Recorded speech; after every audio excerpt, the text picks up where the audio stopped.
Man Bear. Half Captain America. Half Bear Pig. Huh. All that went live. Receiving your content. Hey, look, we're back on the air, sort of. Well, back on the interwebs. On the internet. Which is, sorry. according to this one play I saw, for porn. Yes.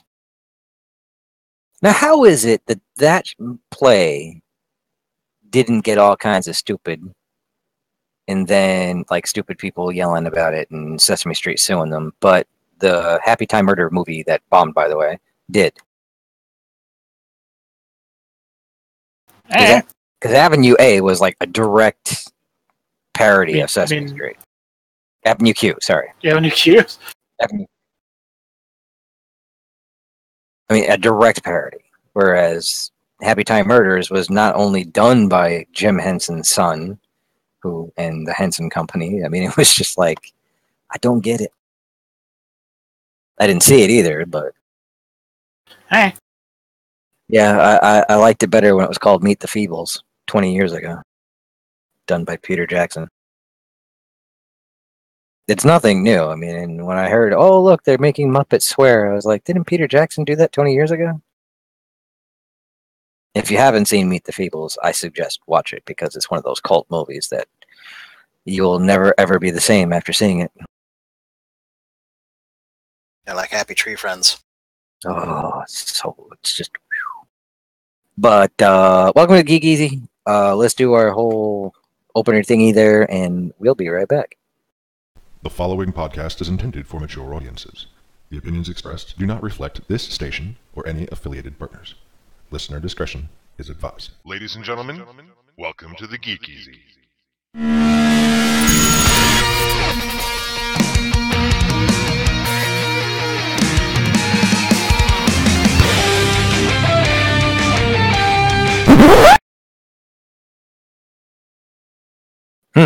You know what? Our opener there, which many people who have seen it now ask me, is like, so you just took the Thundercats? I was, no, I reanimated it. I made them watch it over again and showed them that actually everything is done by me, not just... But either here or there. The first thing I'm going to talk about is the rumor that comes out of IGN that Ryan Johnson and Michael Bay's movie right now that they're filming, I can't remember the name of it, they'll be shooting in Abu Dhabi, is actually a Thundercats movie. What? Really? Yep. So is he going to mess that up like he messed up the Ninja Turtles? I don't know. I can see Ryan Johnson as Lion now. Or Ryan Reynolds. Sorry, Ryan Reynolds. Ryan Johnson is Lion. Yeah, no. Give sight beyond sight to view these angry nerds.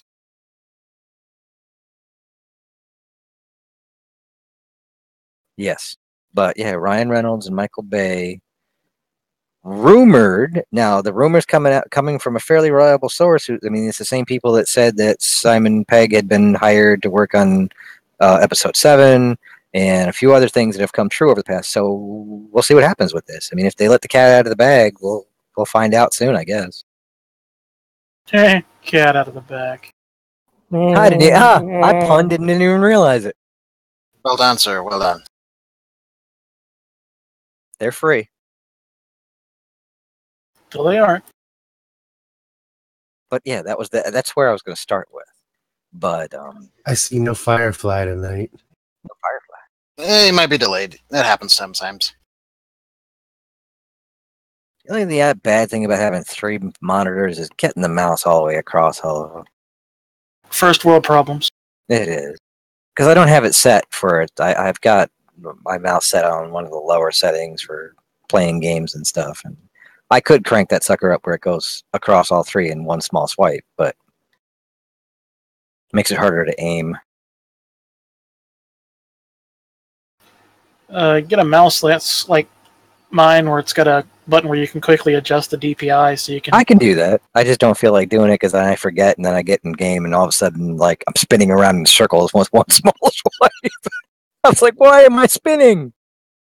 You spin me right round, baby, right round. Mm-hmm. But let's see, casting news. If Ryan Reynolds is actually playing Lion-O, I'm guessing Henry Cavill got his wish. He's gonna be playing the lead in, was it Netflix doing it? The Witcher? Yes, Netflix is doing The Witcher. 8 episodes, So, I believe. Yes, it'll Badger. be 8 episodes long. Before you give your opinion, why don't you mention what Netflix said was the opinion of the fans? Oh, shoot. Yeah, I'm bringing that up. I can remember it, but he can't, even though he's the one that told me. And I know I want to get it perfect. This is why we shouldn't let This trash is fans this on is the the show. Geek EZ. Perfect is like a pipe dream. If we're perfect, I have no follow-up to that. Nobody's perfect, and in the grand scheme of podcasts, we're nobodies. Therefore, we are perfect. You know, Nobody's nerfect. nope, he ain't wrong. Alright, okay, since Badger apparently can't find it, what he told me was that according to Netflix, the reaction from fans has ranged anywhere from mixed to horny. Yes. Yep, Henry Cavill, the DC movie universe's Superman, will be playing Geralt of Rivia in the upcoming Witcher television series, Netflix said today. Fan reactions have been mixed to horny. What? Custade wasn't here. We needed it for him. Apparently, Timothy Dalton has joined the DCU as he's going to be playing the Chief in Doom Patrol. Huh. Oh no, Anthony Tudyk, will be in Doom Patrol as well. But that's that's a TV show, not a movie, right? I'm Isn't not it sure. Alan? Alan Tudyk. Yes, Alan Tudyk, not Peter Tudyk. Yeah, you said Anthony. Did he? Yeah, he did. No, I said Alan. We've No, you been didn't. thinking about what is it?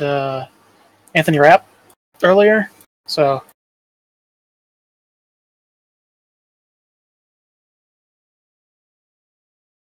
Okay. something regarding STO. Oh, okay. That's not confirmed, so we don't really want to get into it until we have more. Oh, okay. As in Otherwise, voiceovers and stuff. potentially, and among other things. However, speaking of things confirmed, at least I here at the Geek EZ really like this thing called journalistic research. So all those games media companies today that kept posting about Warframe's publisher creating a Lord of the Rings game, Warframe came out in 2013. Athlon Games Inc. came out this year. You can't publish a game 4 years before you were made. Sure you can. We can see the future. The only connection between Athlon Games and Digital Extremes, who published Warframe and developed Warframe, is that they are both partially owned by the same Chinese company. That's it. And that company didn't even own anything in Digital Extremes when they made Warframe. But, nobody in games media wants to do even the slightest bit of research.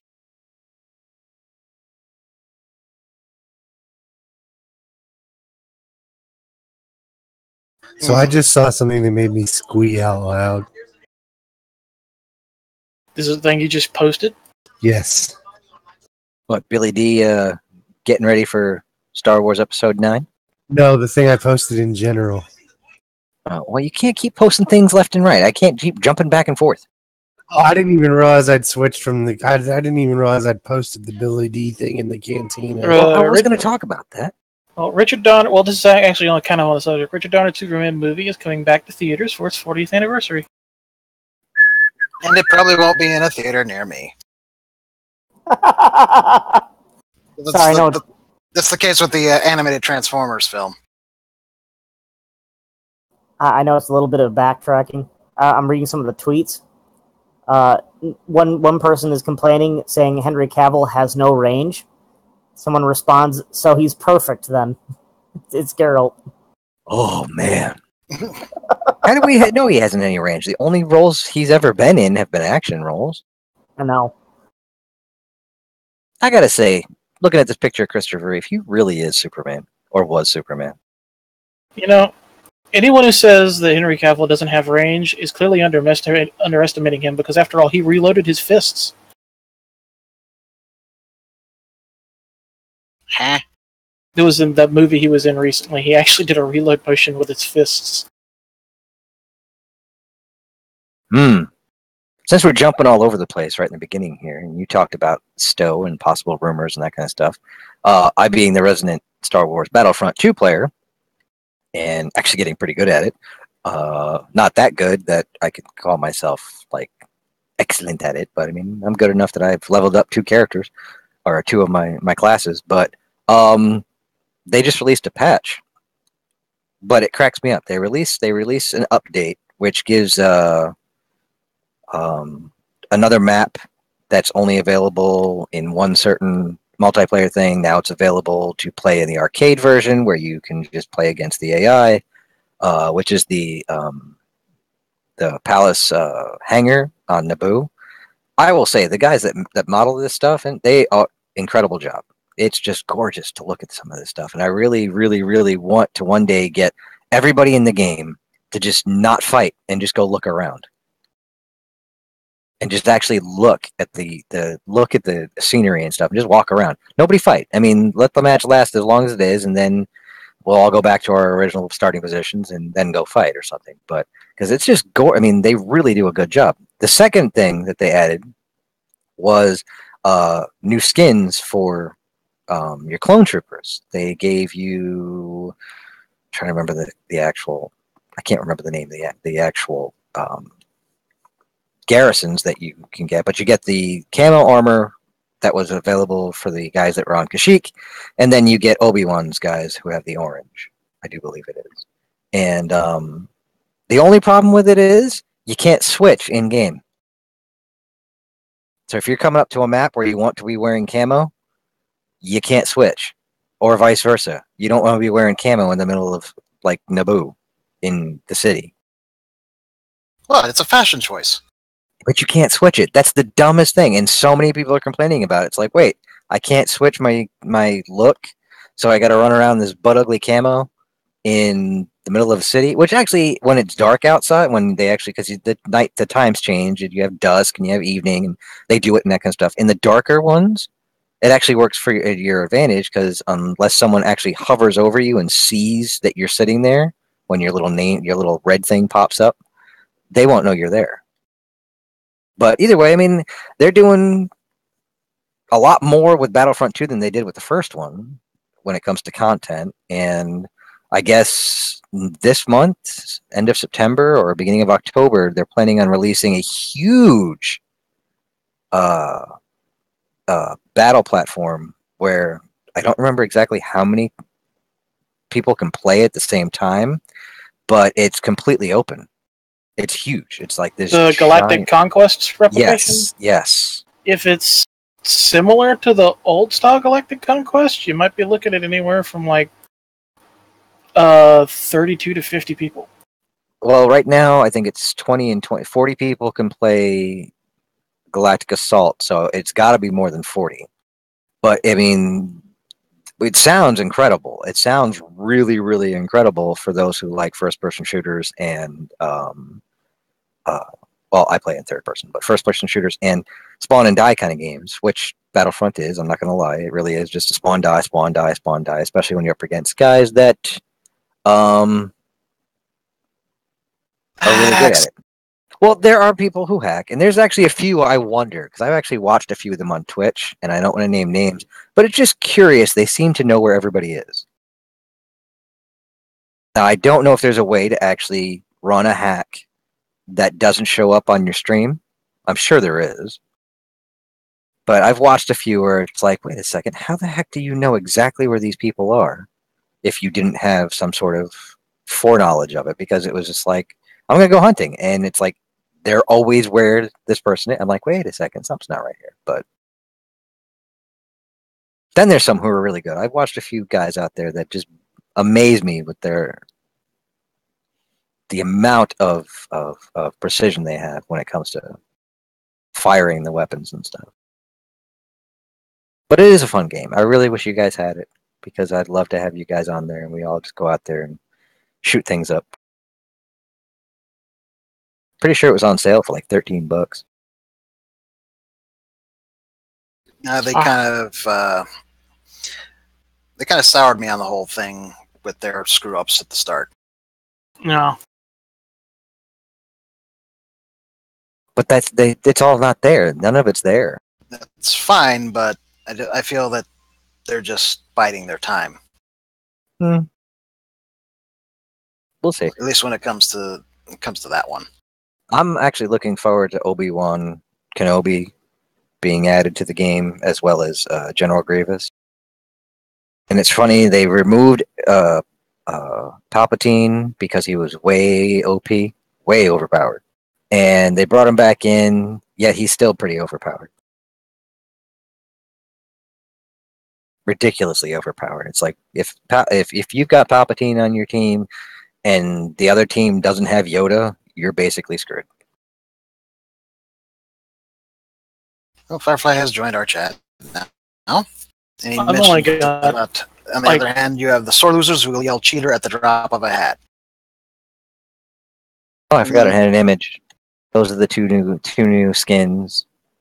Yes, and you know what? I got called the cheater. I got a lucky headshot in on somebody. Lucky. I mean, it was beyond lucky. I just happened to jump and fire at the right time, just as that guy jumped and fired, and I hit him square in the face, and I dropped him one shot because it was a headshot with an explosive round. Boom, you're gone.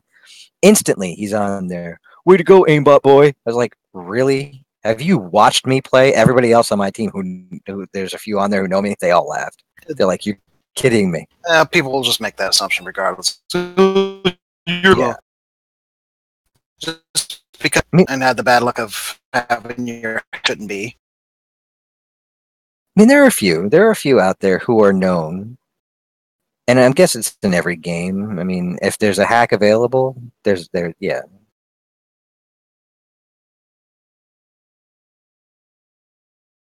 But either way. Oh, in those Star Wars, I mean, we got Billy D. Williams, who's not waiting around.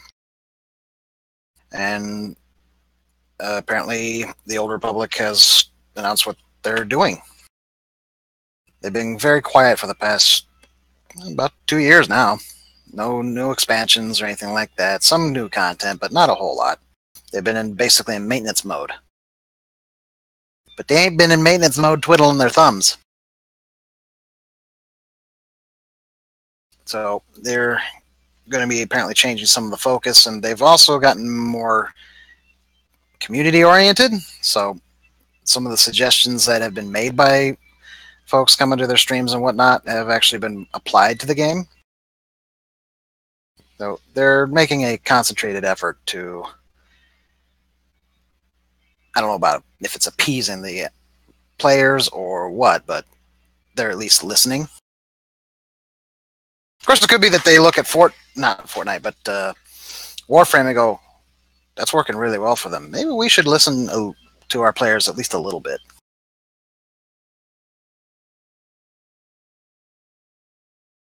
Fortnite.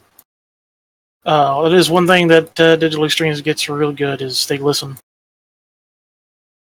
And then they nerf everything. Nerf. They nerfed my lasers. I didn't realize that Fortnite was free to play. Parts of The it are. Battle Royale is. Save the world and everything is not. Still not gonna. I mean, I wouldn't play it. Not getting caught up in that hype. It's bad enough I play Battlefront basically every night. Speaking of hype, Spider-Man. Puddlegate. Definitely jumping. It comes out tomorrow.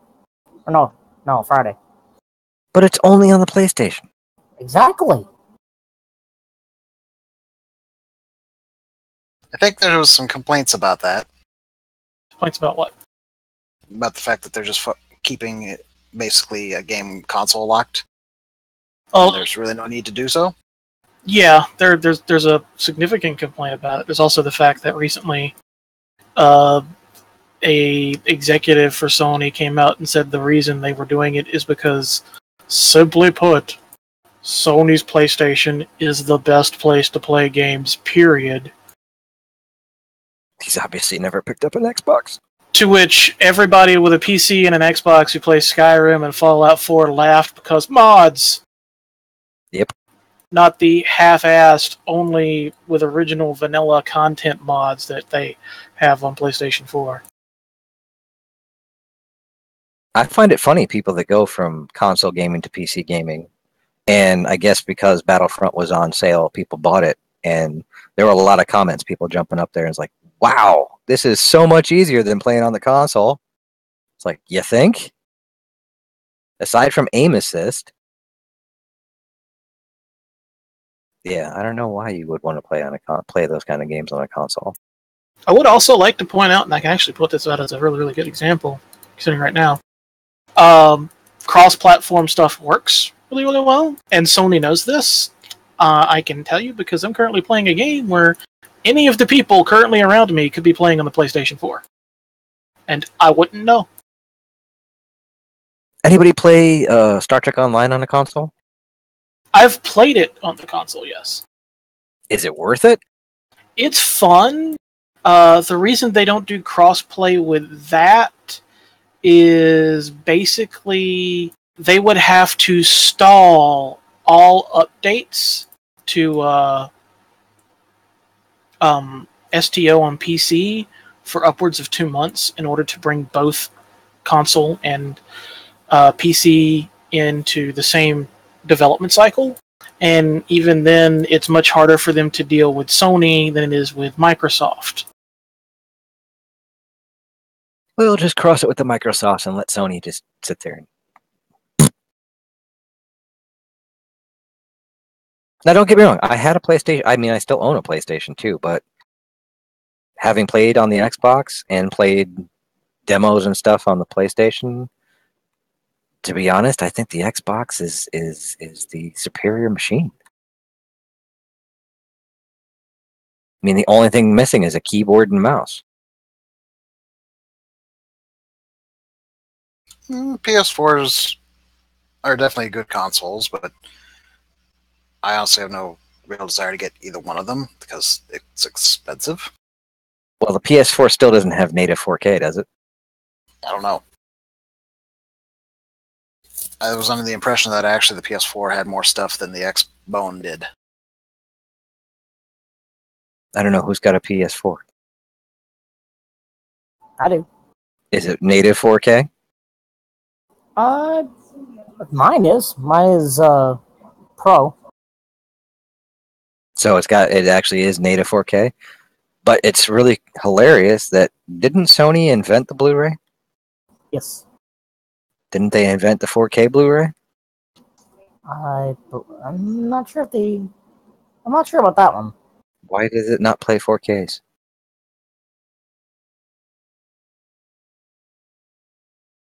The Xbox X or the Xbox One and the Xbox X are both native 4K 4K Blu-rays, except for the known issue of the disk drives, which I actually had mine have to go get repaired. It comes back tomorrow. But yeah, I actually, when I did it a side-by-side on them for the price point, the Xbox won.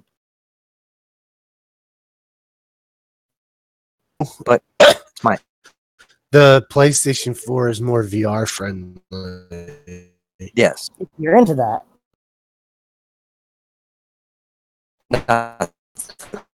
Now, here's the thing. The reason why I prefer PlayStation over Xbox is because anything I can get in the Xbox, I can get on my PC.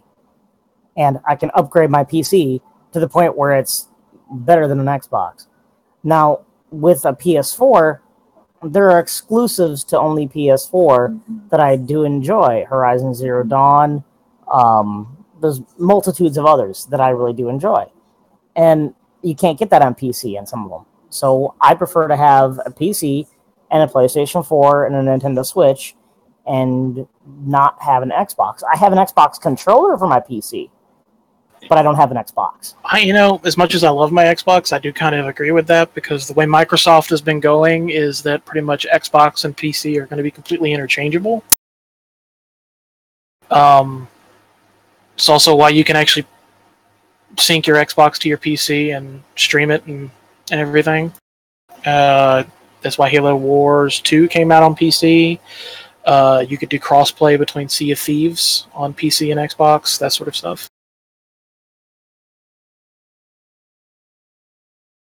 Speaking of the Switch, I want Firefly one. Firefly pointed this out. He actually said, Arena. gave us some ideas from last week. We just Bastion, Transistor, and I don't know how you pronounce it. Valkyria Chronicles. Valkyria Yes. Chronicles, yes. Okay. Yeah, those are all planned for the Switch, apparently. And I guess folks really think the Doomslayer should be in Smash Brothers. I would be totally down for it. Remember, he is the traumatic event.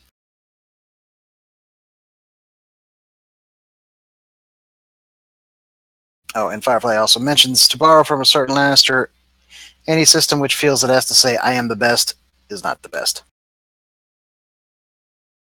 Everybody knows that the Nintendo Switch is the best. Yep. For party games, maybe. I don't know. My son is still driving me nuts for one. They're worth it. Well, having to wean everybody off the video games as it is right now, so adding another console to the house is probably not the best idea. Especially one they can take with them. Yeah, You it's become an issue in the house, and it's like, yep, guess what? I'm taking the controllers. They're all gone. just get gifted one. You're like, God damn it. You know what I really love is the ability, because they all have Android tablets, is the ability to shut them down at a heartbeat. Because not only do I have, through my router, I can turn the internet off to each individual device. So if somebody's up there when they're not supposed to be watching on the Roku or something, I can just turn the internet off to the Roku. I can turn it off to a tablet. You know, you Shut hear just, the- ah! Yeah, I can turn their tablet. I mean, I have a parental software for all of them where I can just, you know what? You get an hour a day now. That's it. Firefly execute General Order 2005. About it. Actually, I'm back on the subject of PlayStation 4. This is paraphrasing Jim Sterling, and I think he settled it pretty well. If the versions of the games on your console have less features, less functionality than other versions of those games by your own design, then your console is not the best.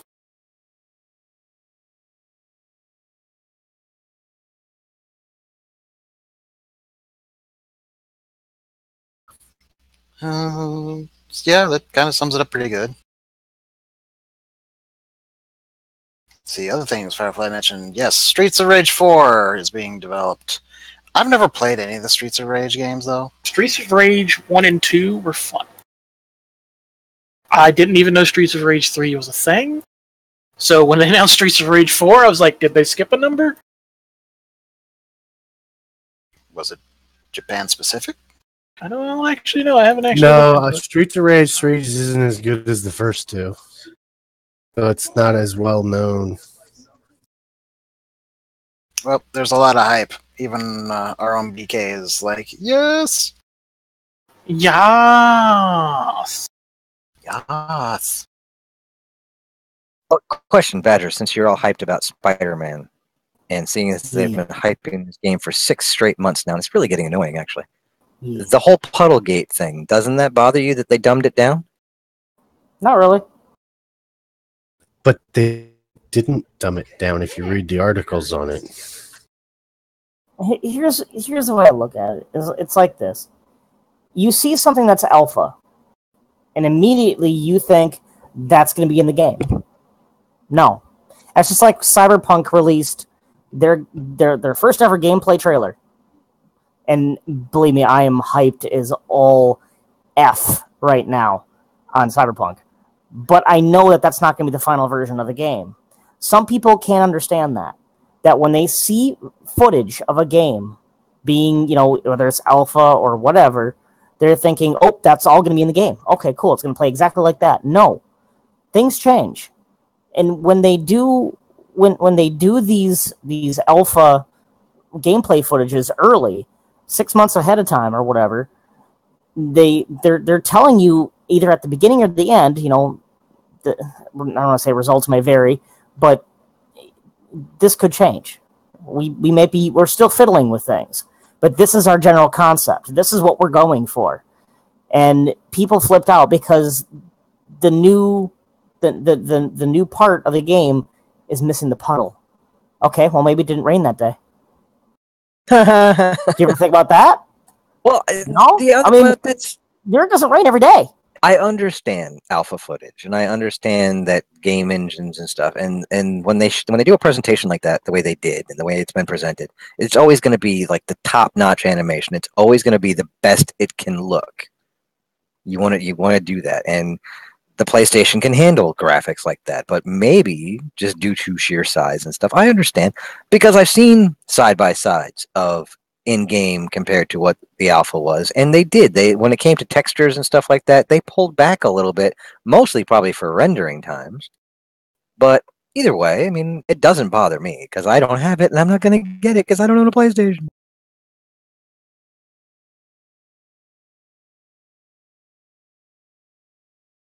I mean, I just don't like his costume. What is with that giant white spider? It's different, and to be honest, I actually really like it. It's something different than the norm. Target. It does stand out pretty Spider-Man. It's whatever's coming at him is gonna miss. Not necessarily. He's not Batman. He's not bulletproof. Batman. But he's not Batman. He's not trying to hide. Okay, he's not trying to hide, but Batman was smart enough and wised up. You know what? I'm not going to put yellow on my costume because target. Well, it's no different. No, actually, the yellow was there to be a target. He had armor behind the yellow. True. It's no different than the Iron Spider. Why did he need the legs? I mean, originally I know he lost his powers. I know at one point he lost his powers, and that was kind of... That had nothing to do with the Iron Spider suit. I thought he lost his powers, so that was what he was given. Firefly, you really think it's a nod to the original symbiote suit? Oh, no, sorry, symbiote. Get out. The Iron Spider suit was Tony rewarding him for revealing his identity. No, I'm talking about from the comics. Yes. Yes, the Iron Spider suit was Tony rewarding him for revealing his identity. Because it was during Civil War. Okay, I thought you were talking about the movie. Speed Rayman. Yeah, I guess you were right. The original symbiote suit did, because it did have the white spider, and that carried over into Venom when, Rock got it.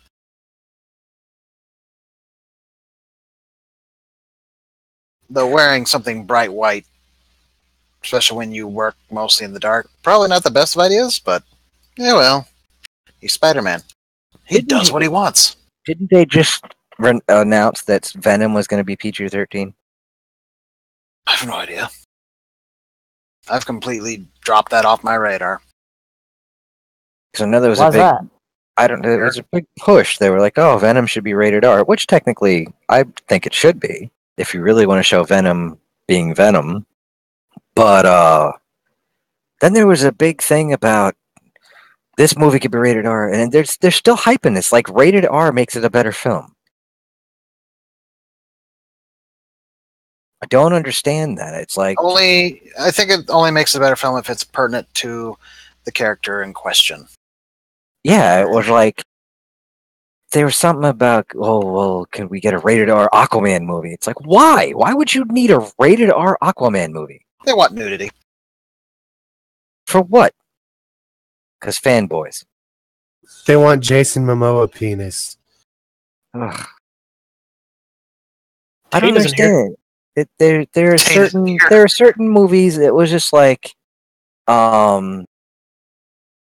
like The Hobbit, when The Hobbit won, the rated R version of the last Hobbit movie. And I watched it and I'm like, why was this rated R? It was no more violent than the other one.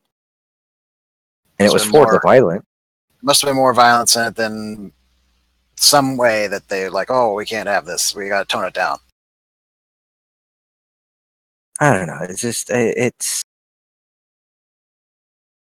rated R Star Trek movie. Now, you know what? I was reading an article on Tarantino's thing, on him winning a rated R Star Trek movie, and he wants the rated R so he not because so he can swear up a storm and all. He wants to be able to push the limits of what they can show about the horrors of outer space. Like if someone gets out or sucked out an airlock, what actually happens to a body when the vacuum of space finally gets a hold of them, and that kind of stuff. It's not like he's going to have Captain Kirk going, reaching that bag and grabbing my phaser. Which one is it? It's the brown one, says Bad Mother Spocker. Do we really need it, though? No, I don't think we do. I mean, you want to push the envelope to show what the dangers of outer space. We kind of know already. Do we really need to see, them getting turned inside out or whatever? Yeah, Event Horizon would like to say hi. Yeah, let's not do that. I'll tell you what, that is a movie that you don't pause. And you don't go frame by frame on Event Horizon, especially during the hell scenes. No, you don't do that. It's disturbing. That film, very disturbing.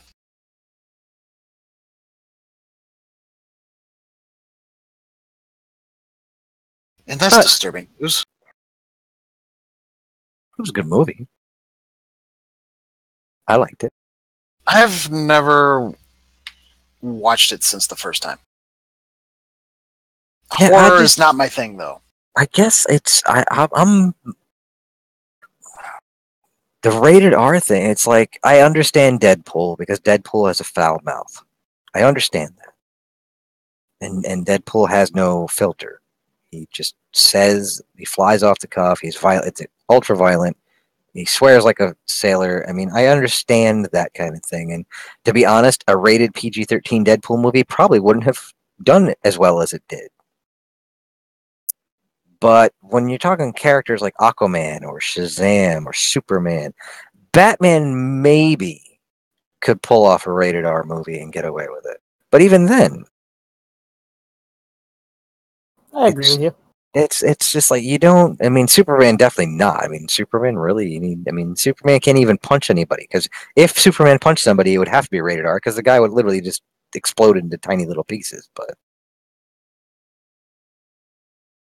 well, if he punches anybody, it has to be somebody who can actually take the punch. And there are times where I was like, why was that movie rated R? I don't understand it. I don't know. I just think, if you have, if you're looking to shock and you want the shock value of it, and that's what you're going to use to sell money, because I think that's kind of what Deadpool did, which is why I think the second one wasn't as good as the first one. Because the first one was the shock value of it. It was the hilarity of it. And then by the second time, it was kind of like old hat. It was like, you're not giving us anything really new, aside from the baby legs. Which was pretty funny. Also kind of weird.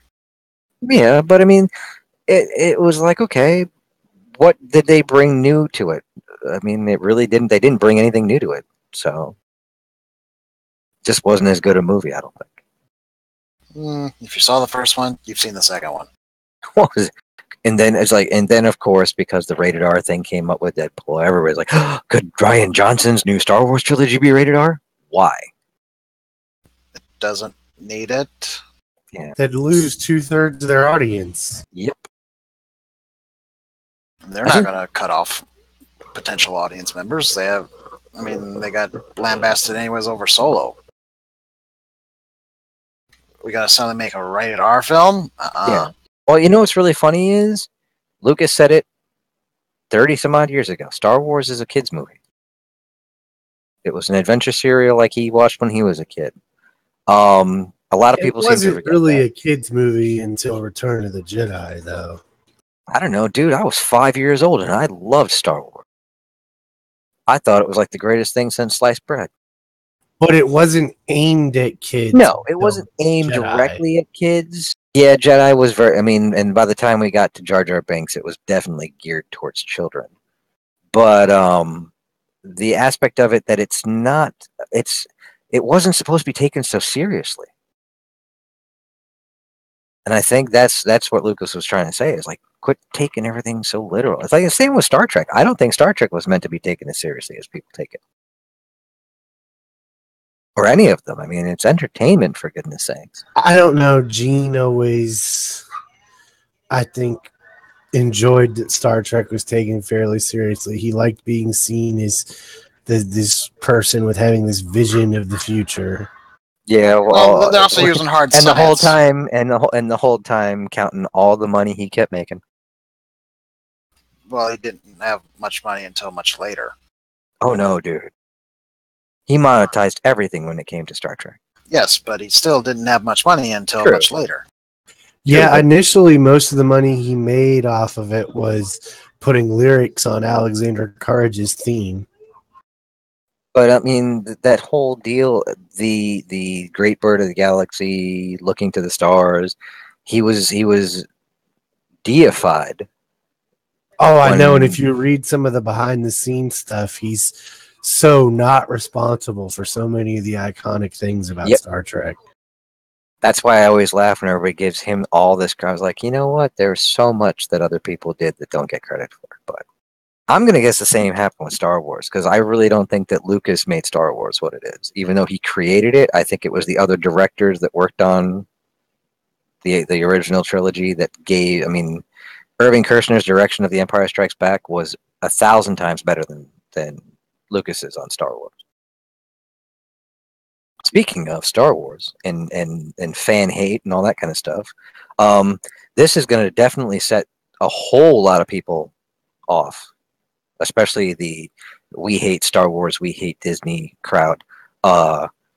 Kathleen Kennedy is getting an Oscar. She's getting a lifetime something or other Oscar.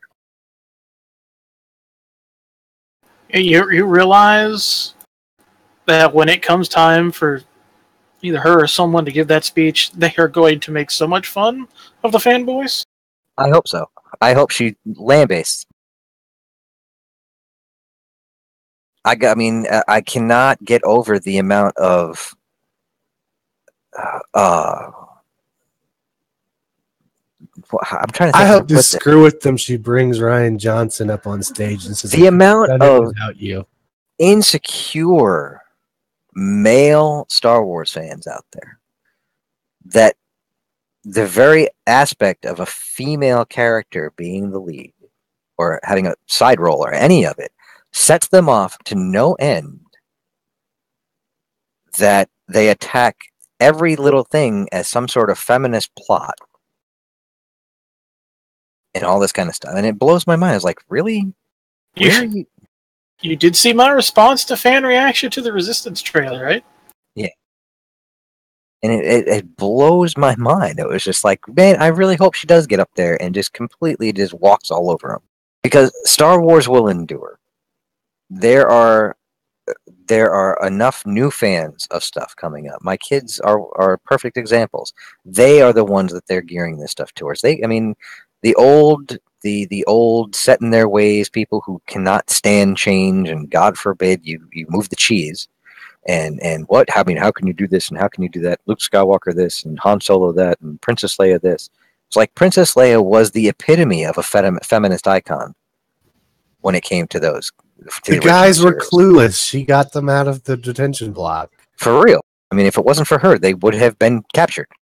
Here's the thing, though, when it comes to if Kathleen Kennedy does that, I mean, that's just going to feed into it.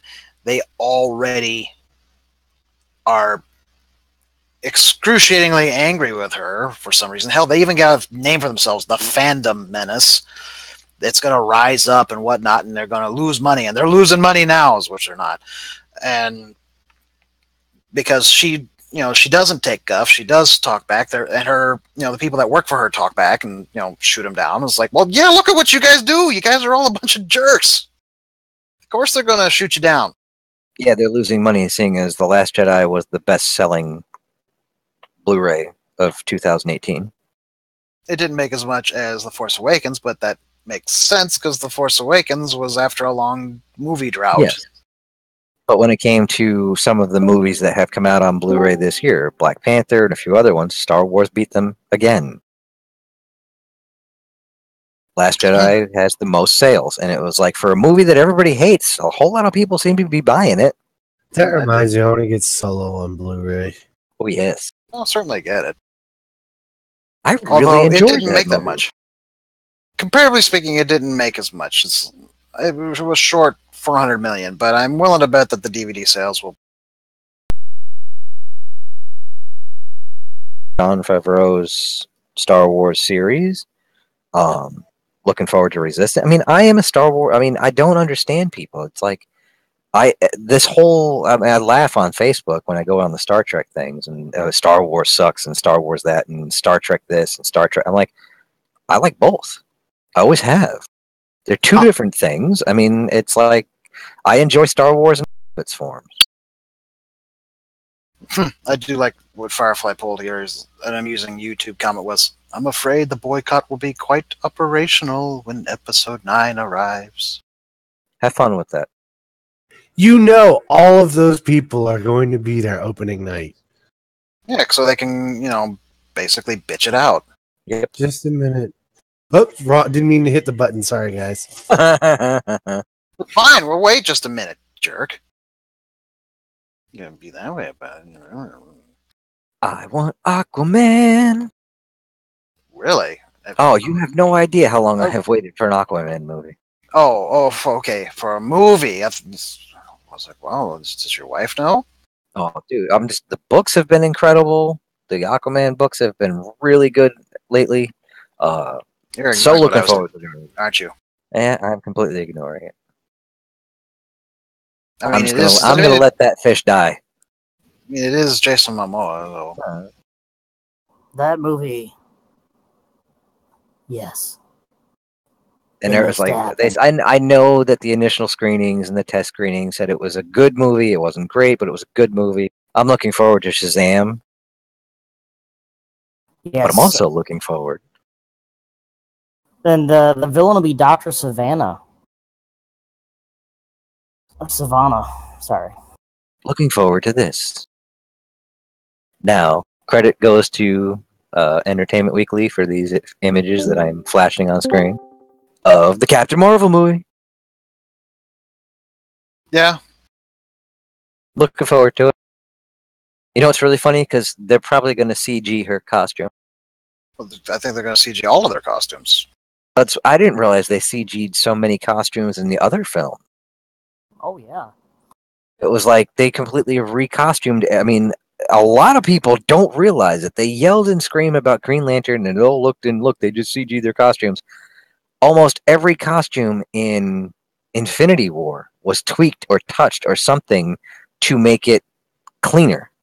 Look at Iron Man. They've been doing it since Iron Man. Yeah, but dude, Hela in Thor Ragnarok her body was completely digital.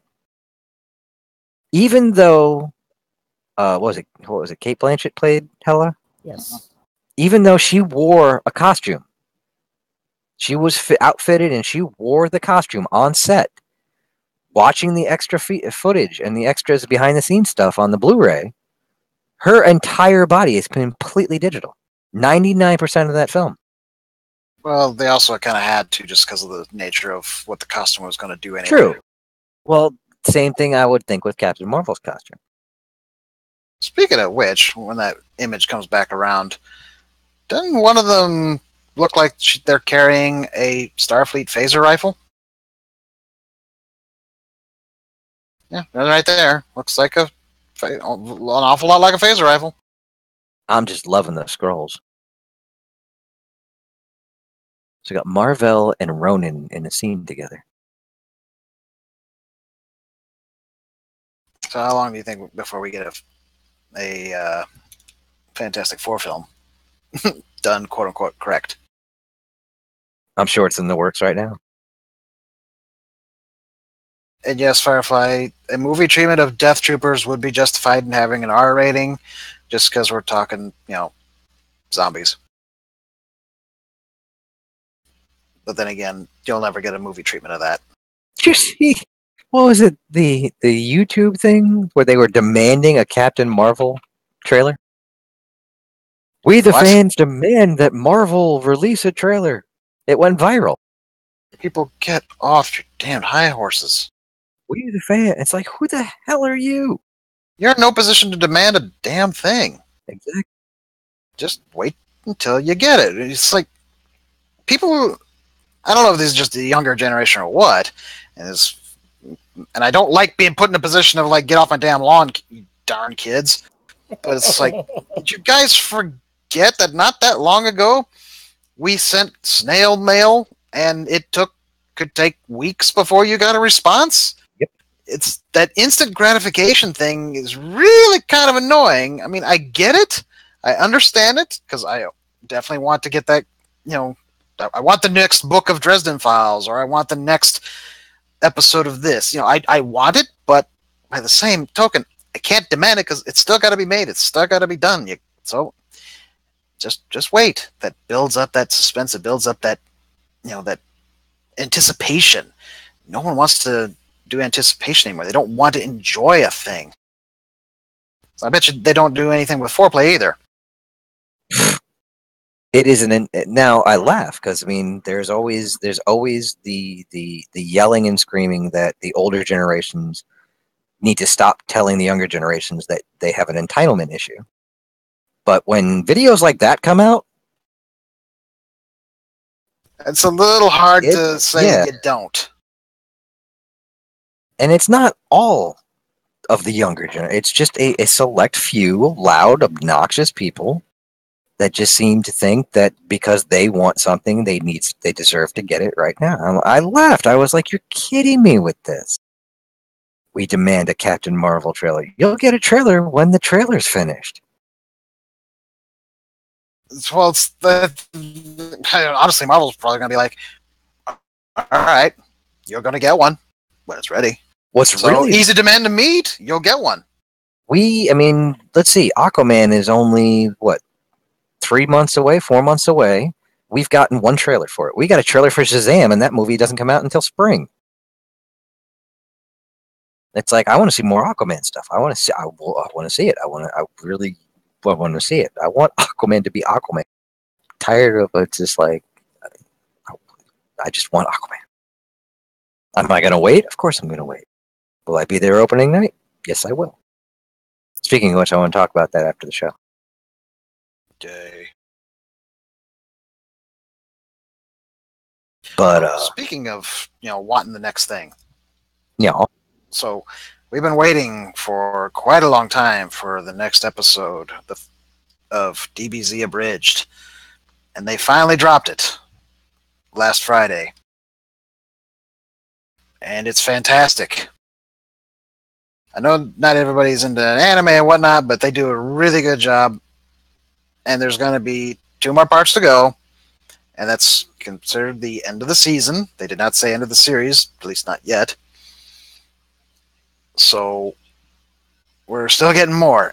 Not only are we getting more, in 2 days we get the next part. So they're dropping them fast, which, well, I bet that means that next Friday we'll get the 3rd one. And the way they ended the first part was with a song that I dropped in our cantina here.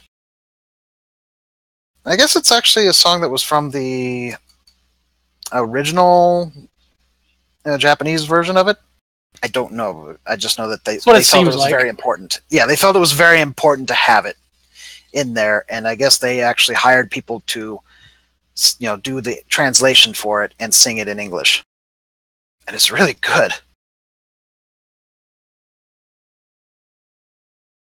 I think I just because I haven't watched anime in a while and I have a hard time jumping into the middle of stuff. It's like if it's on Saturday nights on Cartoon Network. It's like unless I catch it from the beginning of a season or a series, I can't get. There's no way for me to. It's like JoJo. What? Wow. I don't know anything about that. At least with So DBZ Abridged. confusing. At least with DBZ Abridged, it's real easy to catch up. It doesn't take long True. because you're looking at 10 minutes, 15 minutes, whatever, or up to what was the last one? 20 minutes, maybe 16. I mean, if I really want to get back into anime, because I was a big anime watcher back in the 90s, and if I was going to get back into it, it would probably just for scientific reasons, because I would just go and start randomly grabbing animes and watching them just to compare jiggle physics. Well, then you should watch High School of the Dead. Yes. I have watched High School of the Dead. There was another one. There was a commercial for one of the shows that's on Saturday nights on Cartoon Network, and that's what got me thinking, because they have a female character who I guess is being fired upon from above, and she jumps around, and it looks like the bullets miss her breasts just because they're moving, kind of like it was in High School of the Dead. Oh yeah, I saw that. It's a little ridiculous. That was hilarious, actually. But I mean, that's why I would get back into anime if I were going to do it. I think what killed it for me was a Wooden Named Amnesia. That was the anime that just made me go, nope, I'm done. No, I mean I know of it, but I've never watched it. It is the most boring anime I think I've ever seen in my entire life, and that was where it just kind of killed it for me. Watch Sword Art Online. I mean, I tried getting back into anything, and everyone's like, oh, go watch Ninja Scroll again. You'll get back in. I was like, nope. Like I said, watch Sword Art Online. I like Tengen Toppa Gurren Lagann. I can't get That's into a that good one. It's a very, very good one. Again, And I can't get into that one at all. Art style or what? I mean, it was Appleseed. Mostly I love It's out Appleseed. there. That's what it is. Bubblegum Crisis. I love those. Ew, I hated Bubblegum Crisis. Oh, I love Bubblegum Crisis. Then there was like the guilty pleasure of Cutie Honey. Oh god. I guess they're making a new one of that. Yeah. Be like the 5th time they've done it. It's like Voltron. Yeah. Though that's the next season's going to be the last season of that. Wait, what? There's one last season for Voltron. Oh. Is the new She-Ra out yet? I don't think so. I know they have the old school ones on Netflix. Has anybody on? I mean, since we're talking, I just brought up Netflix. You guys watch Stranger Things? I have not. You need to watch it. It's on my The first list. season. I'm watching other things, man. I'm watching Rurouni Kenshin. Good. Have you seen the live action movies? I have not. Oh, they're fantastic. They're really well done. I have them on So I've Blu-ray. heard. Yeah, so I've heard, but basically I still own a lot of Kenshin, but I wanted to see the entirety because I didn't have all of them, and some of my discs actually have gone bad, go figure. So I'm watching the entire series that they have on Netflix. Oh, speaking of anime, Alistair made me watch something earlier. It's all his What fault. did you do, Alistair? Made him watch Death Battle. We watched 2 big robots beat each other up. Oh, I hadn't seen that one yet. And here's the thing. Optimus Prime won. And Hey. Adam disagreed. Yep, Didn't we call that though? we did, but I you totally disagreed with their reasoning. with the reasoning behind it, and I agree with Alistair as to how Optimus won. I don't want to spoil it if you haven't seen it. Look, I'm gonna watch it anyway. All right. Character-wise, Optimus would not win because, one, he's an idiot, and the moment he figured out that the Gundam was piloted by a human, he would have stopped and tried to stop the fight. Mm-hmm. And died trying. And died trying, because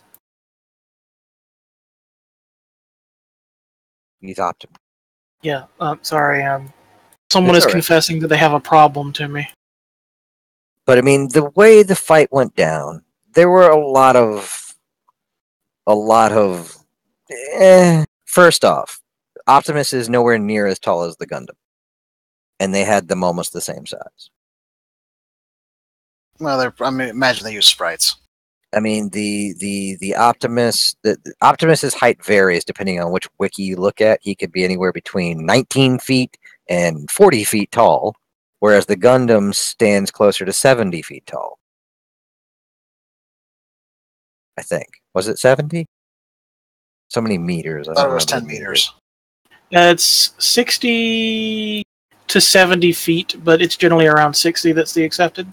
Okay, so Optimus would still be 20 feet shorter at his tallest, the G1, depending on where they put him.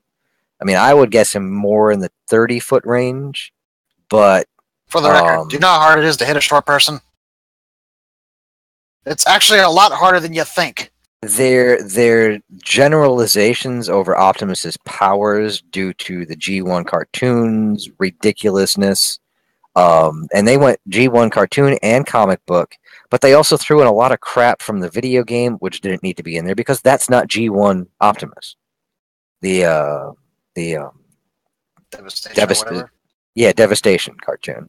They used a lot of that as their basis on stuff. I'm like, but that's the animated, or that's the cartoon or the video game that came out 30 years later. If you're going to go G1, you have to use just G1. And This isn't they did, unusual for them. yeah. The same thing with the Gundam. I think they did. I don't. It's like they already wanted Optimus to win, so they made sure Optimus won. Like, they had Amuro using his new type powers, which was later on in the series, but they had him firing wildly at the very beginning of the fight, which is something he didn't do after like the first 10 episodes. But Optimus being as powerful as they say he was, just going by the force with which he punches, the few hits that he did land on the Gundam would have cracked that Gundam wide open, exposing Amuro, which instantly would have ended that fight. Because Optimus even calls him Decepticon by name and says, "Oh, Decepticon." As soon as Optimus had seen that there was a human inside said robot piloting, that would have ended the fight right there, and Optimus would have died trying to stop that fight. Well, you gotta keep in mind it's Death Battle. There are characters that actually would have been like would have tried to stop a fight regardless. I mean, Goku versus Superman. No, Goku would totally fight Superman just because he loved the challenge of it, but he also wouldn't go out of his way to try to kill him. True. And same for Superman. He wouldn't try to kill him either. Yes. They're actually both smart enough to be like, "Why are we doing this?" No, Goku. Which was one of the reasons. Which was one of the reasons why they used Team 4 Stars Goku. Because he's kind of an idiot. But regardless, I mean, Goku would have totally been like, "Oh, I just want to fight you. You look like you'd be really tough. Let's do this." But he would have known to stop. It would be sparring. It wouldn't be actually fighting. No, it'd be fighting. Goku doesn't do sparring. Goku would be like, let's fight. I want to see what you can really do." And then they do it, fight it out. But then they'd stop. It's like, okay, yeah, you're actually really tough. I really enjoyed this. And that would have been the end of it. But in all honesty, have we ever seen Superman ever fight all out? Aside from the Doomsday fight? There's been a few instances. I think the Doomsday fight was the only fight where Superman unleashed. That again, I mean, it depends. If you do what they did, which they broke down in little snippets, where he moved a planet, I mean, that's kind of going all out. All-Star Superman, for example, where he was overpowered before he vanished into the sun, was another example. When he was and actually in the comics where he got overpowered and they brought Parasite to actually drain him was another example. I mean, yeah, I mean, there's instances where he's had to really hold back. Doomsday, though, at least the first Doomsday battle was definitely where he cut loose. Destroyed a city, basically.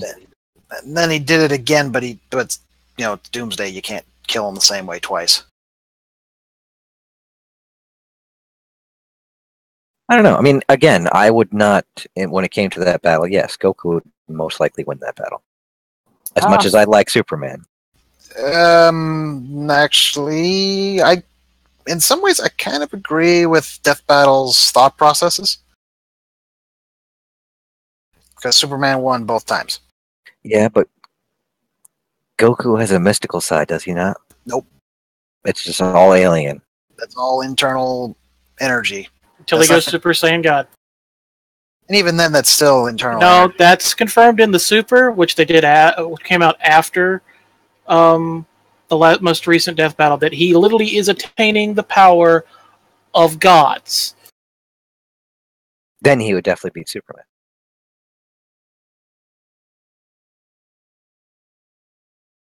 I think that one's debatable only because how do they look at mystical?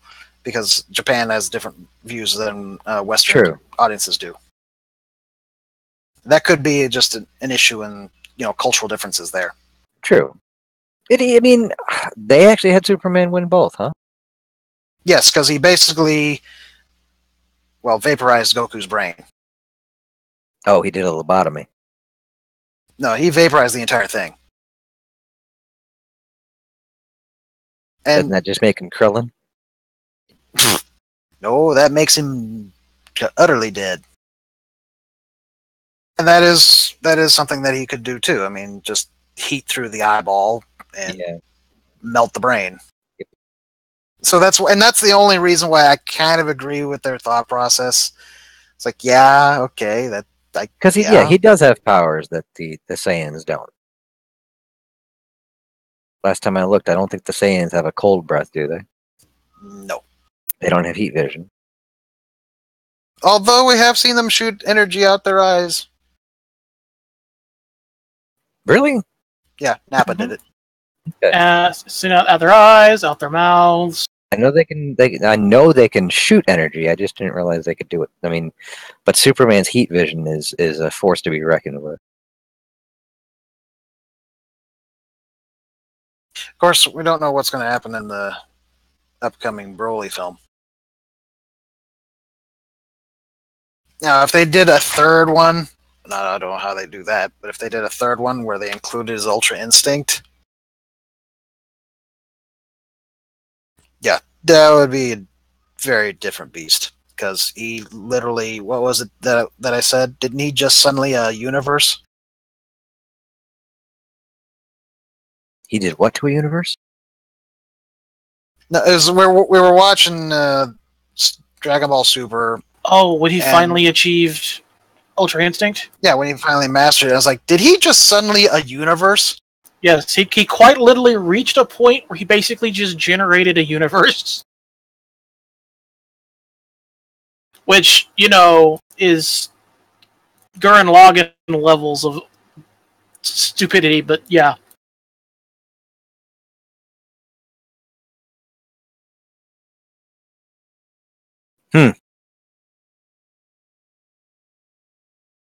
Superman. Accidentally the galaxy. Yeah, he really did. Of course, he paid for it.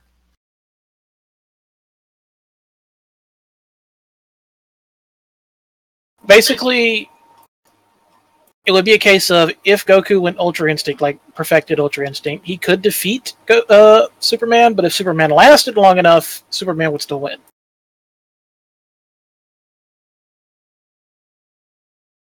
It's just a matter of time because he would pay for it. It basically tears him apart.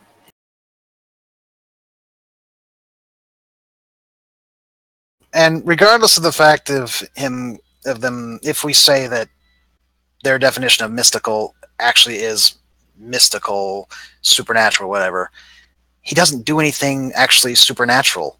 His powers are still energy and martial arts and whatnot. So it's still a pretty good close fight.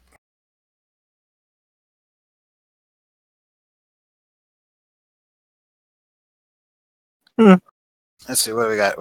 Firefly's talking about stuff here, since we're kind of bouncing around.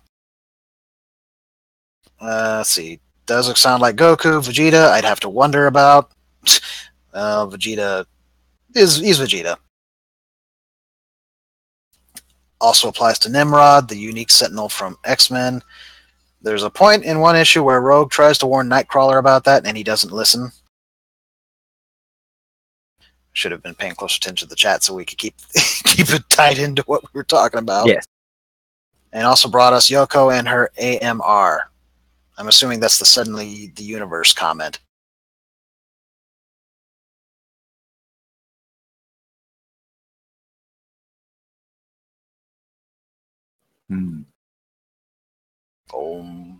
Oh, I did see a film this past weekend. What'd you see? I went to see Operation Finale. And it was kind of slow, but definitely was very good drama. And I found it ironic about one of the actors in it. How much do you know of Operation Finale? Nothing. Okay. It's the mission to grab Eichmann, isn't it? Yes. Basically, it's the mission to grab one of the architects of the final solution. And they basically had to sneak into Argentina and then sneak him out. Which they successfully did. Spoiler alert. Back in like 61, I think, was when that happened.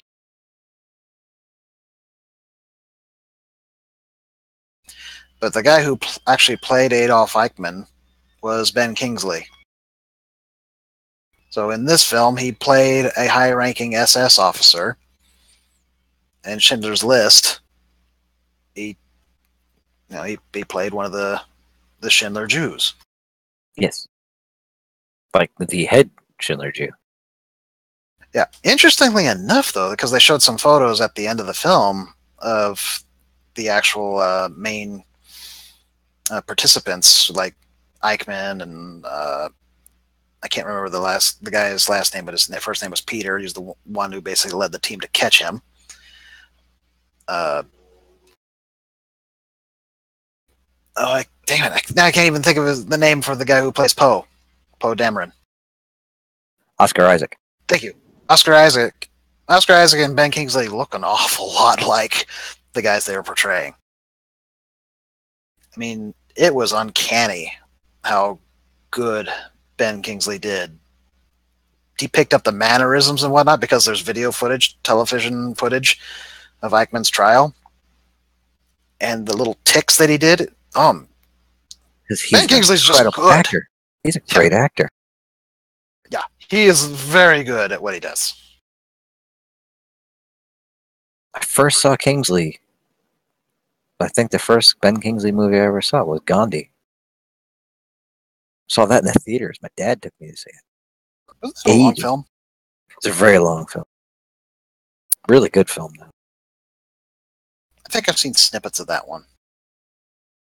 Yeah, I remember. I mean, I think that was my first introduction to long form films, and yeah, I sat through the whole thing. It was just amazing. It was a good movie. I couldn't have been more than 9 years old. Deep film for a 9-year-old. Yeah. I think my first actual introduction to him was Schindler's List.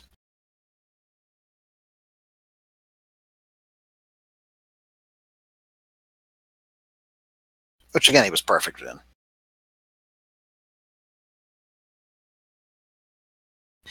I think if we were to rank actors that are just quintessential fantastic actors, you got Morgan Freeman, Ben Kingsley, that I would say would be definitely high on the list.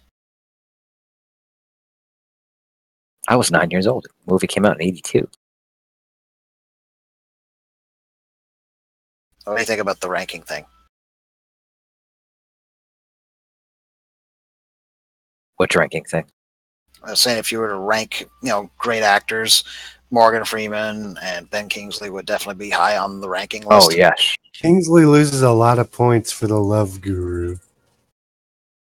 Not every actor has a winning film. I'm sure even Morgan Freeman's got a few stinkers in his Dustin Hoffman filmography. would be high on the list.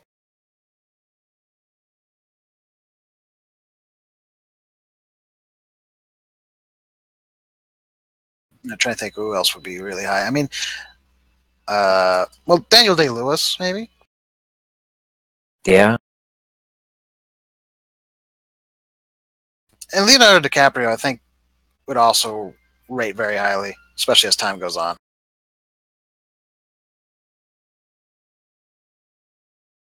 I do kind of want to put Tom Cruise there, but at the same time, He's kind of one note. yeah, he doesn't have the same kind of range as like Kingsley or. I'm not sure he really acts. He just kind of picks scripts where he gets to run from point A to point B. Tom Cruise. Yes. Well, when he was younger, I think he showed more range. Now, Tom Hanks, on the other hand. Yeah, Tom Tom Hanks, Hanks. yeah. Pacino, Denzel Washington, Anthony Hopkins, Gary Oldman.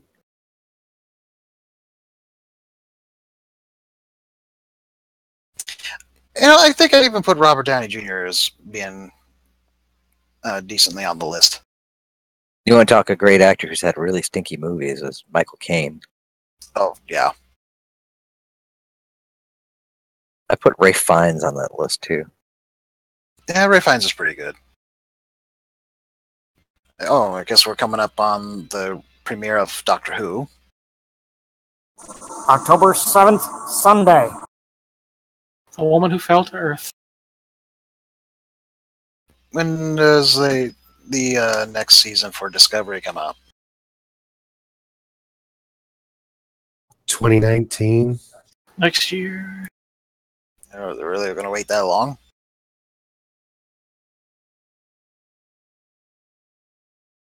Yep, it does. Well, maybe they're not going to split it this time.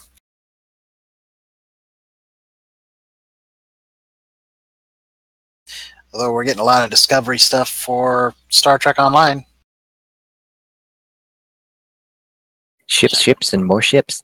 Yeah, we were talking about that earlier today. And we saw pictures, and I admit they do look pretty nice. The Don is apparently looking forward to having the Europa? The Don is looking forward to anything Star Trek related. Also, your very own augmented Furadon.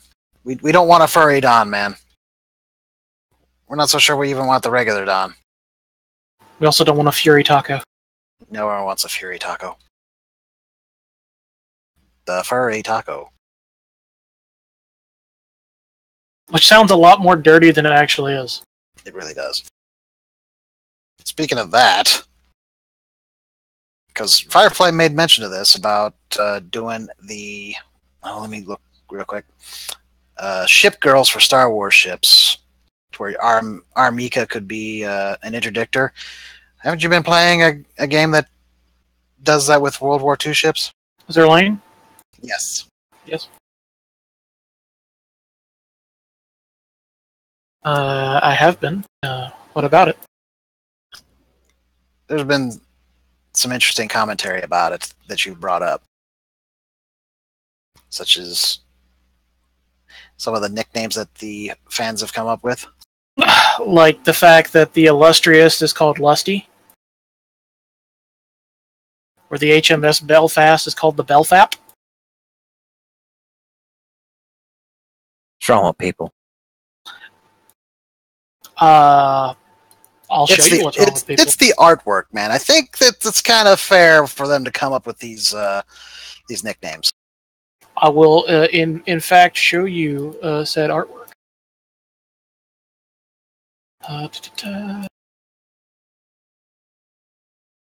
I'll drop it in the cantina. He's gonna drop it like a top. Speaking of artwork, there is a lawsuit against Discovery. There isn't, because the guy and his lawyer can't figure out who to file a lawsuit against. Well, it hasn't been served yet because they can't file it properly, but the lawsuit at least sort of exists. Doesn't exist until it's filed. It'll also not go anywhere. We all know that. But there's a whole branch of Trek fans led by Midnight's Edge and some idiot named Doomcock that are swearing this is the end of Discovery.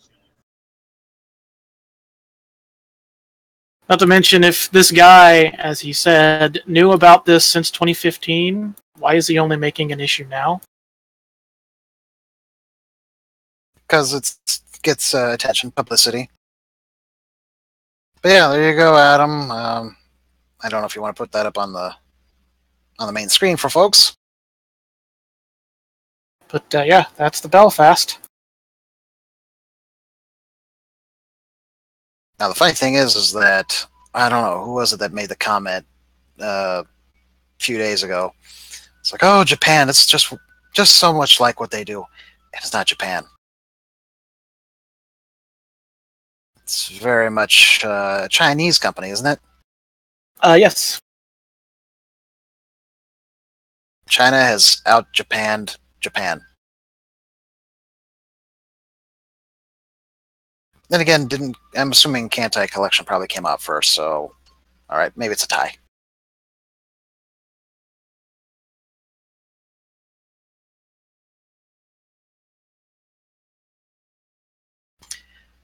Though I suppose on that note, I think Don't- Adam just looked at the picture and is just mesmerized. yeah, I think we did lose him. Where's the boat? She is the boat. She skates on the water. Yeah, you can't see it in that, but she has, and I'm not kidding here, keel heels. What's wrong with you? No, literally, her heels are keels. Ship keels. They wear basically boat shoes. You can see it in that one.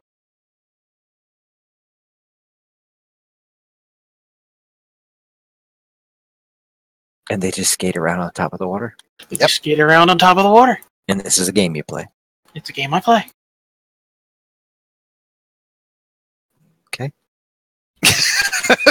I'm just like, what is with this younger generation?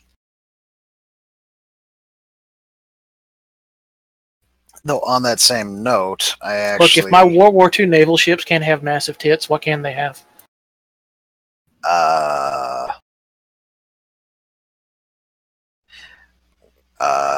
Well... Large ballistics, my friend.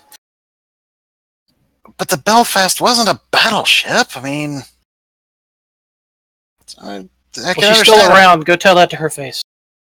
I mean, I could understand a battleship like North Carolina being, I don't know, voluptuous.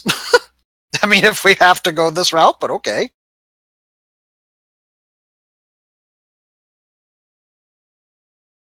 How are they going to tie the Discovery ships into what they've already got going on Star Trek Online?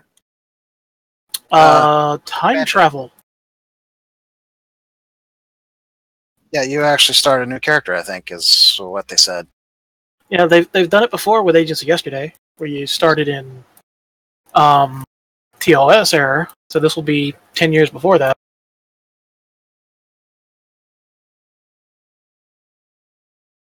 So it'll be interesting, and they also got Tilly, right?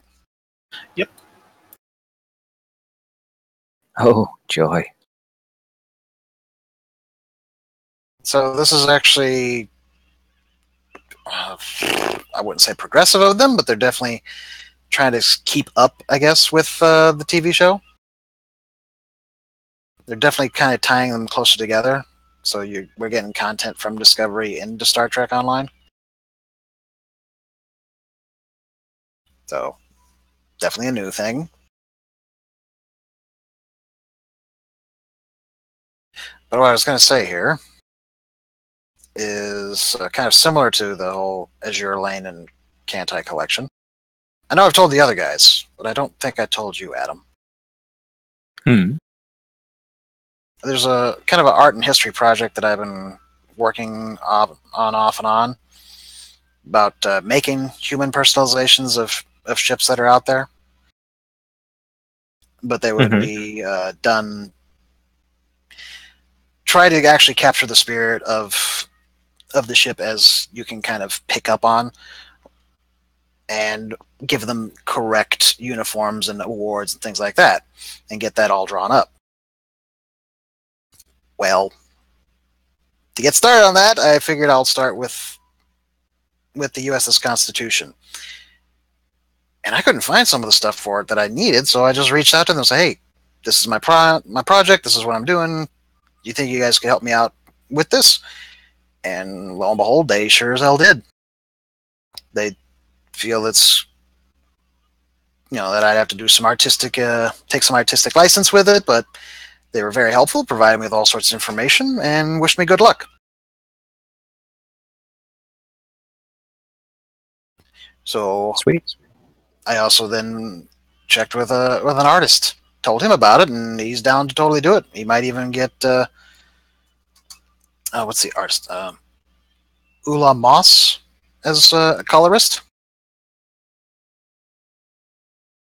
Let me pull up her DeviantArt page.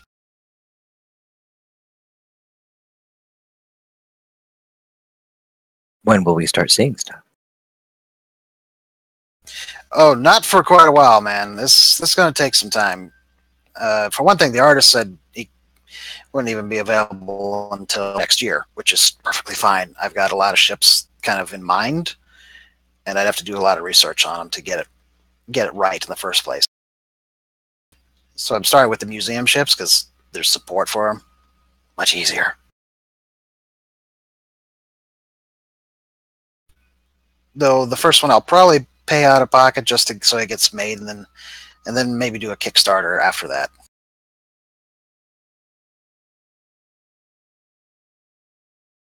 So next year maybe sometime.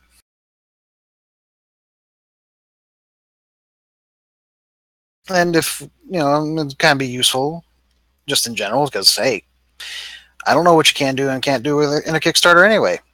Although I did some research on that too, and I found out you can't use a Kickstarter for charity.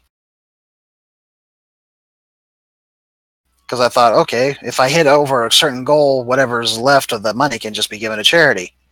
Nope. They specifically say you can't do that.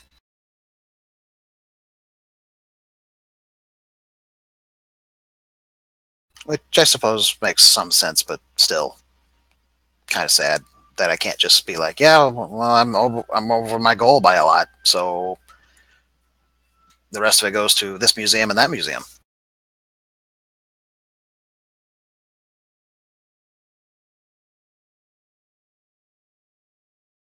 Although I admit it is kind of amusing that I'm focusing on this stuff, considering I was Army. Yeah, what's wrong with you? I like ships. I just didn't want to be on them. They got rid of battleships before, I could get on one, so...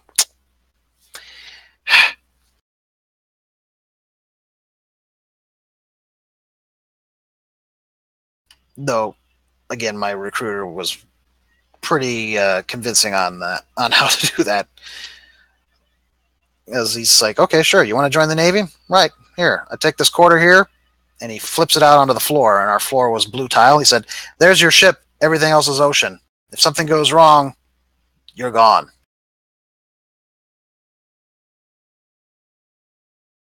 It's a pretty effective point, I'd say.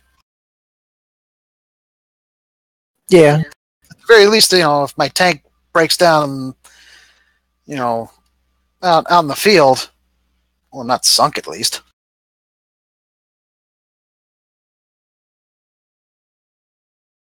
True.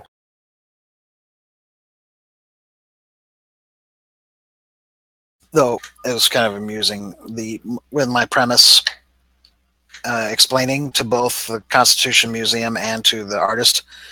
I basically paraphrased Captain Kirk. It's like, because think about it, ships just capture our imagination. We've talked on this show multiple times about ships, be it Star Destroyers or the Enterprise or the Millennium Falcon. There's a spirit, there's a personality to certain ships that just captures the imagination. And I paraphrase Captain Kirk, you treat her well, she'll bring you home. Seeing as how he's destroyed so many Enterprises.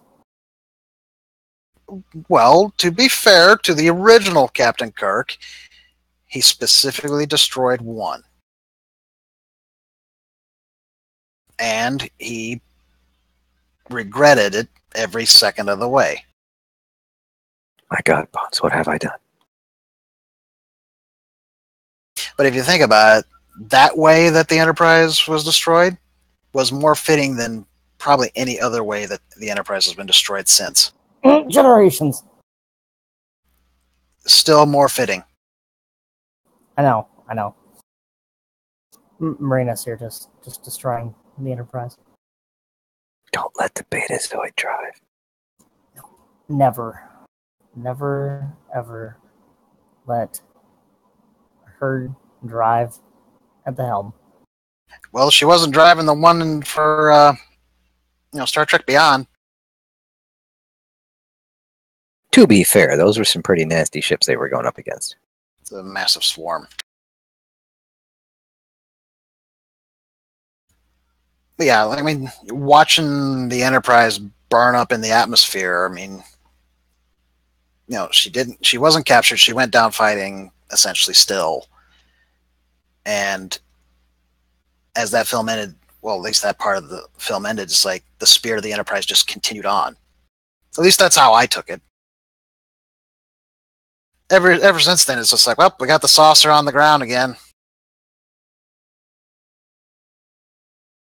Oh, wait, we got this saucer actually killed somebody, so yay. It doesn't have the same impact as that first destruction of the Enterprise. Well, Sure. It had some impact for her. Well, true. That's a pun.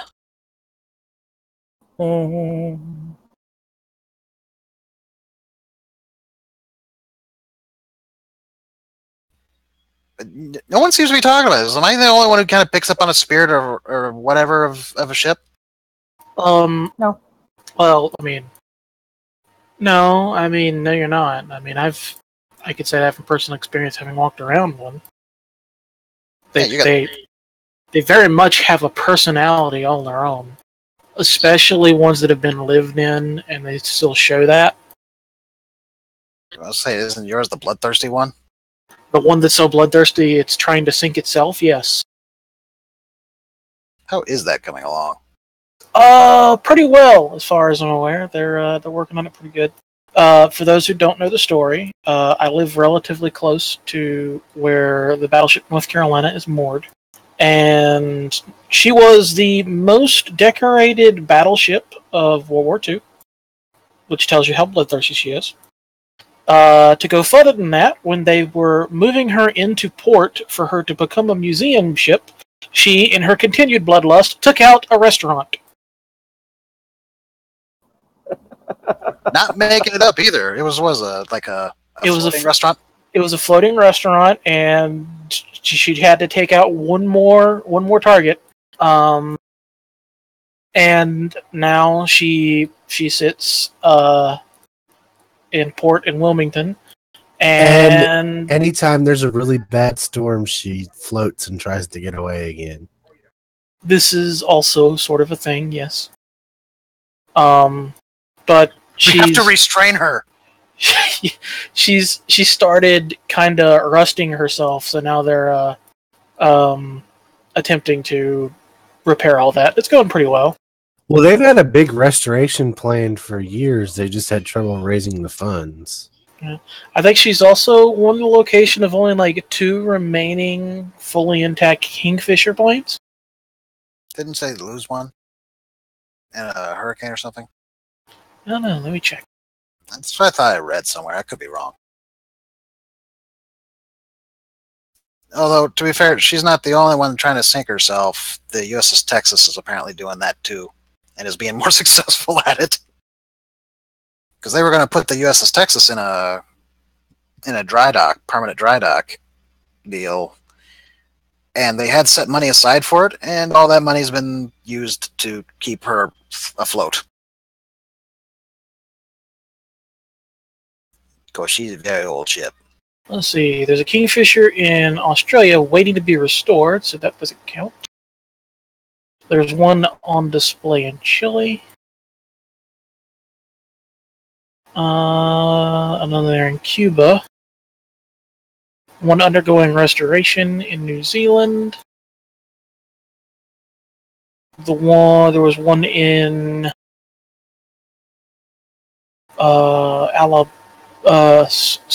stored aboard the Alabama that took damage in Hurricane Katrina. Oh, that must be the one I'm thinking of.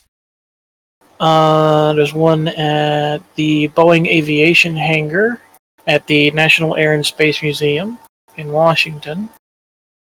One at the National Aviation Museum in Pensacola, and then the one on the North Carolina. All right, so I must have been thinking about the Alabama.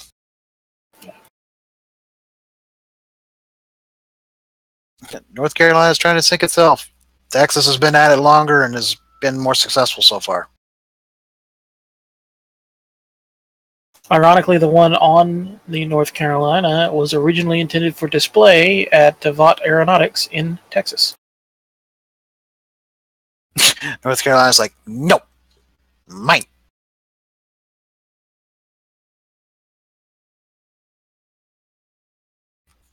Though, considering where I live, I'm very landlocked. There's not much in the way of ships for me to, go check out. Though there used to be a destroyer in St. Louis until the Great Flood of '93 killed it. Chicago's probably got like a Coast Guard cutter or something. I don't think so, actually. I mean, they'll have obviously the Coast Guard station there, but I don't think they actually have a cutter that's like a museum or anything like that.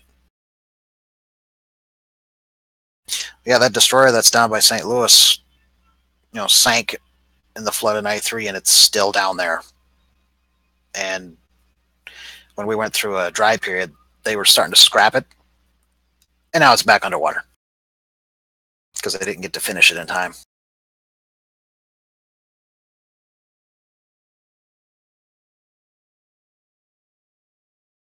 Anyway, basically the project should be really good and really cool, and if it works out, I'd like to actually present it to these museums or whatever, and then they can turn around and sell it for, to help generate more revenue for restorations and whatnot. I think that would be a good thing. I think it's actually a pretty interesting idea. I mean, because generally, most people think about these things, they generally float towards the mostly Kantai collection idea. But this is more of a realistic interpretation.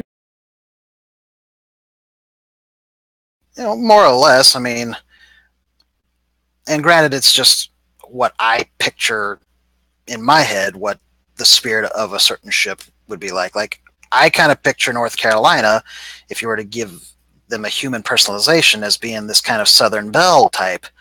So, that rebel Southern Belle type makes sense, right? Mm-hmm. Sweet as a peach. And USS Constitution is a bit more of a, maybe not humble, but definitely kind of more plain, I guess. Brown-haired, but you definitely see this tough look to their eyes, like, go ahead, try me, see what happens. And I think the idea I had for like USS Enterprise from World War II was that it's more of a kind of like Bridget from Overwatch. You know, this strong looking character, stocky, comes from the steel belt of the United States, and very industrial, you know, and being the most decorated. I almost said starship. The most decorated ship of World War II clearly is, you know, quite capable of handling herself. So the whole idea is just to do it with respect to the ship and the history, and try to incorporate it all together into this unique character that fits, again, what I interpret the spirit of that ship to have. And I've never even seen any of these ships. I've never been on any of them. This is just from the history that I've read. You should come down here and visit her. Well, I would love to. I'd love to visit all of them. You know, Midway, Texas, North Carolina, Alabama, Constitution for sure, and HMS Victory over in England. There's even a Japanese battleship that's the United States actually helped to restore from the USS Nimitz. Sailors went over and helped work on her. These are all ships I'd love to check out.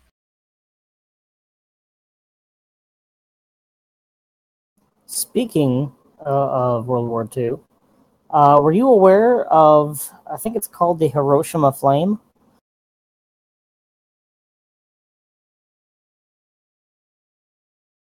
I know about the Hiroshima Museum.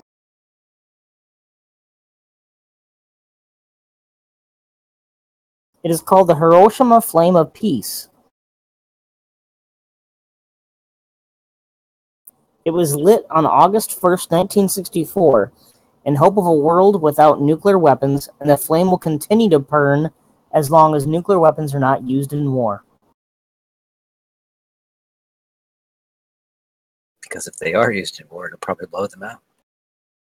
Wah, wah. Yeah, will continue to burn until nuclear weapons are will continue to burn until nuclear weapons are abolished worldwide. The pedestal is designed in the image of two hands pressed together with the palms facing the sky.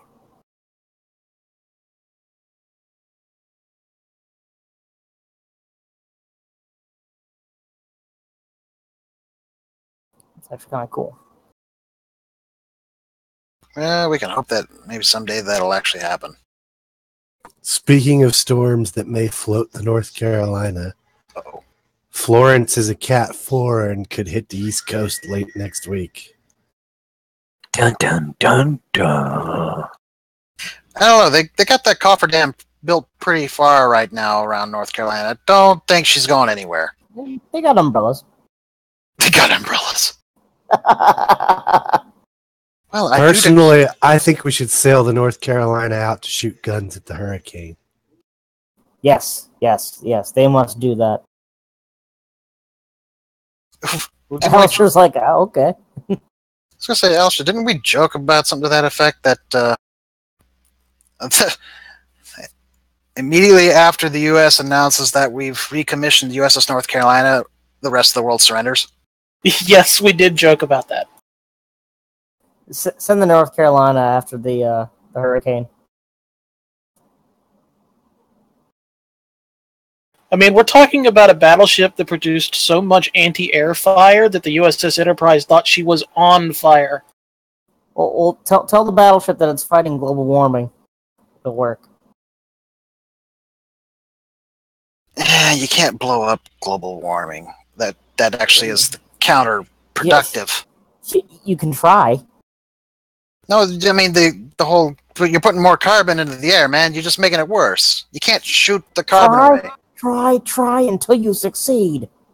You scare the icebergs into reforming. Exactly. With just the sound of the gunfire.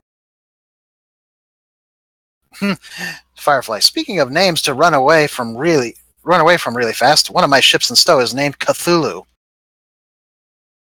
I don't think I'd want to be posted on that ship. I feel this ends poorly. Especially since even if you defeat Cthulhu, he comes back in like 20 minutes. It drives you insane when you try to board the ship.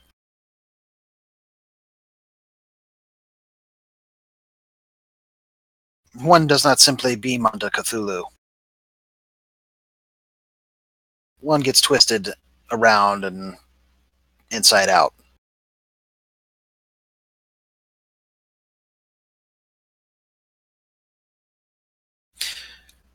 Yeah, if I ever get a Kickstarter thing for it, I will certainly mention it here, and if anybody's interested, by all means, dig into it. Dig on in. Well, either it'll be a Kickstarter or it'll be GoFundMe or something, I don't know. Whatever one will work best, because, if you hit your goal, what do you do with whatever money's left? It's like, well, I only wanted $1,000, and everybody gave me, $5,000. I guess $4,000 should go to something else. It's usually used to expand the project. Sure, and the way I pictured this working, I was like, okay, I just want to do this one ship, but if we hit this goal and we go beyond that, well, we'll add more ships to the project. Because I know the pricing from the artists to do not only the sketch work, but also the ink and the colors. So I have an idea what the cost would be. Though I'd also probably would want to have approval from the various museums too. So you are allowed to pay yourself out of a Kickstarter. Yes. Whatever. Okay, so if it was, say, $1,000 and we hit 5,000, 4,000 of it is like, okay, it goes to me, and I'm going to turn right around and put it to charity. I wouldn't actually do that. But I would like to have part of that actually be donated to the various organizations, just to help out. I think that's only fair. I don't know, what do you guys think of that? Fair? Whatever? Yeah. I say do it. Do it. Do it. Do it. Because it's a unique idea, and hopefully nobody tries to steal it from you now. Get it copyrighted? You can't copyright that, man. For one thing, You can't copyright an idea. The U.S.'s Constitution is also belonging to the Navy, and it's still active. So, and frankly, whatever somebody else comes up with won't be the same as what I come up with. So, by all means, feel free to try. Just keep in mind, I've already talked to the organization, so.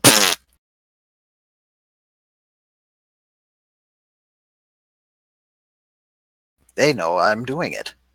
And so, yeah. Although, actually, I think people have done similar things anyway with, starships and whatnot. They haven't done something quite what I'm going with, but they've certainly come up with what they picture would be a kind of a characterization. Again, I think it's more along the lines of the Kantai collection and Azure Lane and whatnot, but still.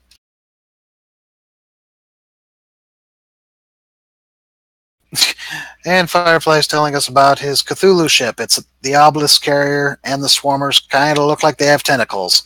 For the love of God, Firefly, what is wrong with you?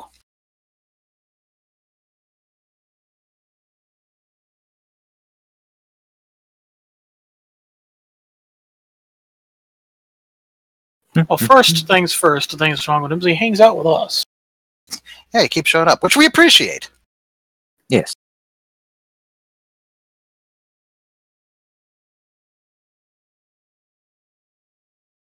Although apparently I guess we're out of stuff. We are. Pretty much tapped the well dry. We need to recrystallize the lithium crystals, Captain. Aye, Oracle, last call.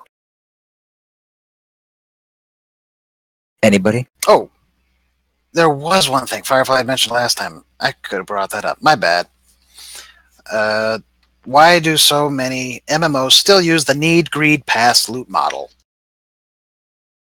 We can say that for next time.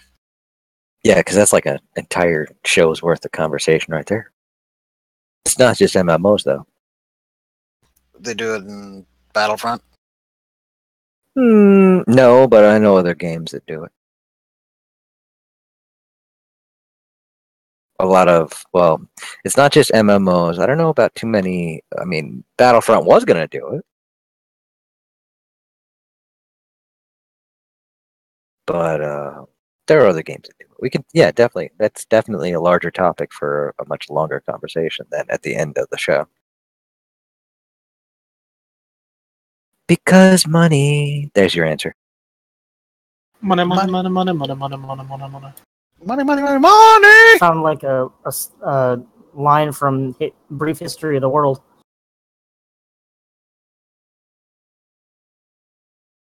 Money! Wouldn't it be anything? I'm pretty got nothing. All right, well then, we'll be back next week, as long as technology does not destroy. Yeah, if the Daleks don't get a hold of my computer again, every Wednesday, it'll work fine. Every other day of the week, Wednesday around 3 o'clock in the afternoon, everything. Had to completely restart my computer because I tried to watch a video with Alistair. I couldn't even get on to Discord. Wouldn't let me do it. But yeah, we'll be back next week. Same bad time, same bad channel. Say goodnight, boys. Good night, My boys. boys. Later. One of these days I'll come up with a new ending for the show. But for right now, it's just me saying, so long, everybody. Thanks for listening. Now all I gotta do is move my mouse across 3 screens to get to the button. We should become sellouts. We should.